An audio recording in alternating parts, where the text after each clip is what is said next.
कराची में deputy commissioner Korangi ने model colony के मुख्तलिफ इम्तिहानी मराकज़ का दौरा किया और इम्तिहानात के दौरान बच्चों को पानी, बिजली और दीगर सहूलियात फराहम करने की हिदायत की।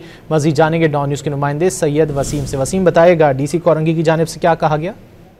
जी बिल्कुल, गुज़िश्ता रोज चीफ सेक्रेटरी सिंध आसिफ हैदर शाह की हिदायत पर जिला इंतजामिया जो है वो हरकत में आ गई है।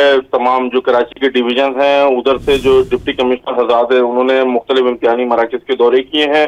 डिप्टी कमिश्नर जिला कोरंगी मसूद भुट्टो ने भी जो है वो मॉडल कॉलोनी के मुख्तलिफ इम्तिहानी मराकज़ का दौरा किया है और वहाँ पर जो तमाम सहूलियात हैं उसके हवाले से न सिर्फ तलबा से आगाही हासिल की बल्कि जो असातिज़ा और जो इन्विजिलेटर्स हैं उनसे भी आगाही हासिल की। इस मौके पर जो असिस्टेंट कमिश्नर मॉडल डिवीजन है नादिर अली शाह और मुख्तियार कार और इसके अलावा डिस्ट्रिक्ट एजुकेशन ऑफिसर जो सेकेंडरी के हैं जिला कोरंगी के नूर अहमद सोमरो, उनके साथ जो है वो विजिलेंस टीम के दीगर अफसरान भी शामिल थे। और मैट्रिक इम्तिहानात के बाद डिप्टी कमिश्नर का जो ये दौरा है इसमें जो मुख्तलिफ इंटरमीडिएट के जो कॉलेजेस इम्तिहानी मरकज बनते हैं वहाँ पर भी डिप्टी कमिश्नर जो है वो पहुंचेंगे और जो इम्तिहानी मराकज़ है उनका दौरा करेंगे। जी बहुत शुक्रिया सैयद वसीम इन तफसीलात के लिए।